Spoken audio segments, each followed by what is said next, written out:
اچھا، تو آج ہم پاکستان کے سول پروسیجر کوڈ کے ایک کافی اہم حصے پر بات کر رہے ہیں، یعنی سیکشن 25 سے لے کر 54 تک۔ ہمارے پاس اجلاس، فیصلے اور ڈکریوں کا نفاذ کے متن سے کچھ خاص نکات ہیں۔ تو آج کا مقصد یہ سمجھنا ہے کہ یہ مقدمے کیسے ٹرانسفر ہوتے ہیں، لوگوں کو عدالت کیسے بلایا جاتا ہے، فیصلے کیسے لکھے جاتے ہیں اور سب سے اہم ان فیصلوں پر عمل کیسے ہوتا ہے، یعنی ایگزیکیوشن۔ جی بالکل، یہ سیکشنز اصل میں سول انصاف کے نظام کی آپ کہہ لیں مشینری کو چلاتے ہیں۔ سیکشن 25 سے شروع کرتے ہیں۔ یہ سپریم کورٹ کو ایک خاص اختیار دیتا ہے کہ وہ انصاف کے لیے اگر ضروری سمجھے تو مقدمات یا اپیلیں ایک ہائی کورٹ سے دوسری یا نیچے کی عدالتوں کے درمیان ادھر ادھر منتقل کر سکتی ہے۔ اچھا، جی، اور یہ ہائی کورٹس اور ضلعی عدالتوں کے سیکشن 24 والے اختیارات سے الگ ہے، یہ اس سے اوپر ہے۔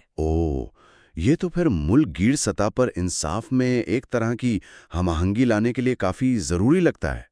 کیا یہ اکثر استعمال ہوتا ہے یا بس خاص حالات کے لیے ہے؟ نہیں، یہ روزمرہ کا معاملہ تو نہیں ہے، یہ خاص غیر معمولی حالات کے لیے ہے، جیسے اگر لگے کہ مقامی عدالت سے انصاف شاید نہ ملے یا کوئی قانونی نقطہ ہی اتنا اہم ہو کہ سپریم کورٹ کی مداخلت ضروری ہو۔ اچھا، اب جب مقدمہ کسی عدالت میں آ گیا تو اگلا قدم کیا ہے؟ فریقین کو شامل کرنا۔ جی، اس کے لیے ہیں سیکشن 27 سے 32۔ سیکشن 27 کہتا ہے کہ مدعا علیہ یعنی ڈیفینڈنٹ کو سمن بھیجا جائے گا، یعنی ایک رسمی بلاوا کہ بھائی آئیں اور جواب دیں۔ بالکل رسمی اطلاع۔ اور اگر کوئی نہ آئے، مطلب سمن مل گیا لیکن وہ حاضر نہیں ہوتا؟ ہاں، اسی لیے تو سیکشن 30، 31 اور 32 اہم ہیں۔ سیکشن 30 عدالت کو طاقت دیتا ہے کہ وہ دریافت یعنی ڈسکوری کا حکم دے۔ ڈسکوری؟ اس کا کیا مطلب ہوا؟ مطلب جیسے کسی پارٹی کو کہنا کہ بھائی سوالوں کے جواب دو یا فلاں کاغذات پیش کرو۔ یہ کیس کو شروع میں ہی صاف کرنے اور غیر ضروری چیزوں کو ہٹانے میں مدد دیتا ہے تاکہ وہ ٹرائل بائی سرپرائز والی بات نہ ہو۔ سمجھ گیا۔ پھر سیکشن 31 گواہوں کو بلانے کے لیے ہے، اور 32 اگر کوئی ان احکامات کو نہ مانے تو اس پر سزا کا تعین کرتا ہے۔ اچھا، تو مطلب عدالت کے سمن کو ہلکا نہیں لیا جا سکتا، اس کے نتائج ہیں، یہ صرف کاغذ کا ٹکڑا نہیں ہے۔ جی بالکل نہیں، یہ عدالتی کارروائی کی سنجیدگی کو قائم رکھتے ہیں۔ اچھا، اب جب فریق آ گئے، ثبوت پیش ہو گئے، تو پھر آتا ہے فیصلہ اور ڈکری کا مرحلہ۔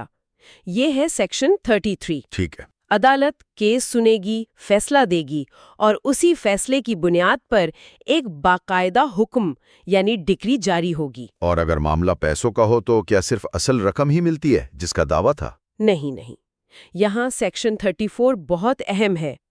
یہ عدالت کو اختیار دیتا ہے کہ وہ اصل رقم پر سود یعنی انٹرسٹ بھی دلوا سکتی ہے، مقدمے سے پہلے کا بھی اور بعد کا بھی۔ اچھا، یہ تو مالیاتی کیسز میں بہت فرق ڈالتا ہوگا۔ یقیناً۔ پھر سیکشن 35 ہے اخراجات یعنی کاسٹس کے بارے میں۔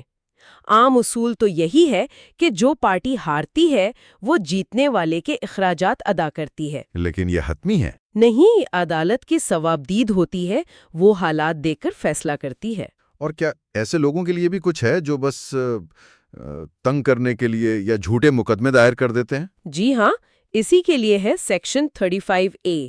اگر عدالت کو لگے کہ دعویٰ یا دفاع جھوٹا تھا یا بس پریشان کرنے کے لیے تھا، ویکسیشس تھا، تو وہ ہرجانہ یعنی کمپنسیٹری کاسٹس بھی لگا سکتی ہے۔ مقصد یہ ہے کہ لوگ عدالت کا وقت ضائع نہ کریں اور دوسروں کو بلا وجہ تنگ نہ کریں۔ یہ تو بہت ضروری ہے۔ اچھا، تو فیصلہ آ گیا، ڈکری بھی مل گئی، لیکن اصل مسئلہ تو تب آتا ہے جب اس پہ عمل درآمد نہ ہو، ہے نا؟ یہ ہمیں آخری اور شاید سب سے مشکل مرحلے پر لاتا ہے، نفاذ یا ایگزیکیوشن۔ سیکشن 36 سے 54۔ آپ نے بالکل صحیح کہا۔ اصل جسے کہتے ہیں نا جنگ، وہ اکثر ڈکری ملنے کے بعد شروع ہوتی ہے۔ سیکشن 36 پہلے تو یہ واضح کرتا ہے کہ نفاذ کے جو قوانین ڈکری پر لاگو ہوتے ہیں وہی عدالتی احکامات یعنی آرڈرز پر بھی لاگو ہوں گے۔ ٹھیک۔ پھر سیکشن 37 بتاتا ہے کہ نفاذ کرے گی کون سی عدالت۔ عام طور پر وہی جس نے ڈگری پاس کی یا پھر وہ عدالت جسے نفاذ کے لیے بھیجا گیا ہو۔ اور یہ نفاذ کا پورا عمل یہ کیسے چلتا ہے؟ اس میں کیا ہوتا ہے؟ دیکھیں، سیکشن 38 سے 47 تک اس کے مختلف پہلو بتائے گئے ہیں، نفاذ کرنے والی عدالت کے اختیارات کیا ہیں وغیرہ۔ ایک بہت اہم بات سیکشن 47 میں ہے کہ نفاذ سے متعلق جتنے بھی سوالات اٹھیں گے نا، ان سب کا فیصلہ یہی نفاذ کرنے والی عدالت کرے گی، الگ سے مقدمہ دائر کرنے کی ضرورت نہیں ہے۔ اچھا، یہ تو عمل کو تیز کرنے کے لیے ہوگا۔ جی، مقصد تو یہی ہے۔ البتہ سیکشن 48 ایک ٹائم لیمٹ لگاتا ہے، وقت کی حد۔ عموماً ڈگری کی تاریخ سے 12 سال کے اندر اندر نفاذ کی درخواست دینی ہوتی ہے۔ 12 سال، یہ تو کافی لمبا عرصہ ہے، لیکن پھر بھی ایک حد تو مقرر ہے۔ جی ہاں، تاکہ ایک کیس ہمیشہ کے لیے لٹکے نہ رہیں، بس ایک حد ہونی چاہیے۔ باقی کے سیکشنز 49 سے 54 وہ مزید تفصیلات بتاتے ہیں، جیسے اگر ڈگری کسی اور کے نام منتقل ہو جائے یعنی ٹرانسفری، یا اگر کسی فریق کا انتقال ہو جائے تو قانونی نمائندے کیا کریں گے، یا جائیداد کی تقسیم کیسے ہوگی وغیرہ۔ ان سب کا مقصد ایک ہی ہے کہ جس کے حق میں فیصلہ ہوا ہے ڈگری ہولڈر، اسے قانون کے مطابق اس کا پھل مل سکے۔ تو اگر ہم سمیٹیں تو آج ہم نے سیکشن 25 سے 54 تک کا سفر دیکھا۔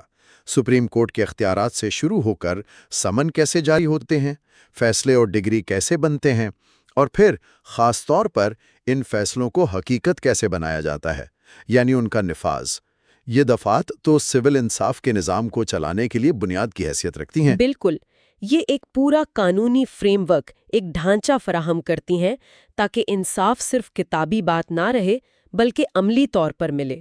یقیناً، لیکن یہاں ایک سوال ذہن میں آتا ہے۔ یہ قانونی راستے تو موجود ہیں، واضح ہیں، پھر بھی ہم عملی زندگی میں دیکھتے ہیں کہ ڈگریوں کے نفاذ میں اتنی تاخیر، اتنی مشکلات کیوں آتی ہیں؟ وہ کون سے عوامل ہو سکتے ہیں جو ان واضح قانون کے باوجود عمل درآمد کو اتنا سست یا پیچیدہ بنا دیتے ہیں، جن کا ذکر شاید ان سیکشنز میں براہ راست نہیں ملتا؟ اس نقطے پر غور کرنا شاید اہم ہو۔